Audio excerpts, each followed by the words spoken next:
غرباء غرباء غرباء غرباء غرباء غرباء غرباء غرباء افطاری کا اہتمام کرنا چاہیے۔ سیدنا انس رضی اللہ تعالی عنہ بیان کرتے ہیں، آپ صلی اللہ علیہ وآلہ وسلم کا معمول مبارک یہ تھا، کان یفطر علی رطبات، آپ تازہ کھجوروں سے افطاری فرماتے قبل ان یصلی، نماز پڑھنے سے پہلے، فإن لم تکن رطبات فتمرات، اگر تازہ کھجوریں میسر نہ آتی تو پھر دوسری کھجوروں کے ساتھ وہ افطاری کر لیتے۔ فإن لم تكن تمرات حسى حسوات من ماء، اگر کھجور بھی میسر نہ آتی تو پھر پانی کے گھونٹ لے لیا کرتے۔ سیدنا ابو الدرداء رضی اللہ تعالی عنہ سے مروی ہے، آپ صلی اللہ علیہ وآلہ وسلم نے فرمایا، ثلاث من اخلاق النبوہ، تین چیزیں نبوت کے اخلاق میں سے ہیں، تعجیل الافطار، افطاری جلدی کرنا، وتأخیر السحور، اور سحری کو تھوڑا سا لیٹ کر کے کھانا، یعنی اذان سے تو پہلے، لیکن اس کا مطلب یہ نہ ہو جیسا کہ آج کل کا معمول لوگ بنا لیتے ہیں، رات کو 2 بجے ہی کھانا کھایا اور سو گئے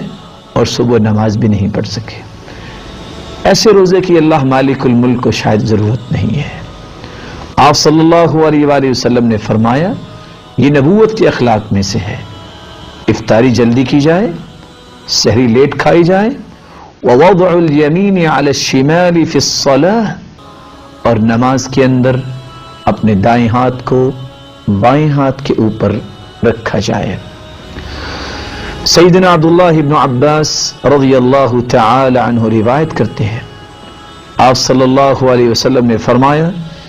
ان معشر الانبیاء امرنا ان نعجل افطارنا ونؤخر سحورنا ونضع ایماننا على شمائلنا في الصلوات۔ انبیاء علیہم الصلاۃ والسلام کو اس بات کا حکم دیا گیا کہ وہ افطاری جلدی کریں اور سحری لیٹ کھائیں اور نمازوں کے اندر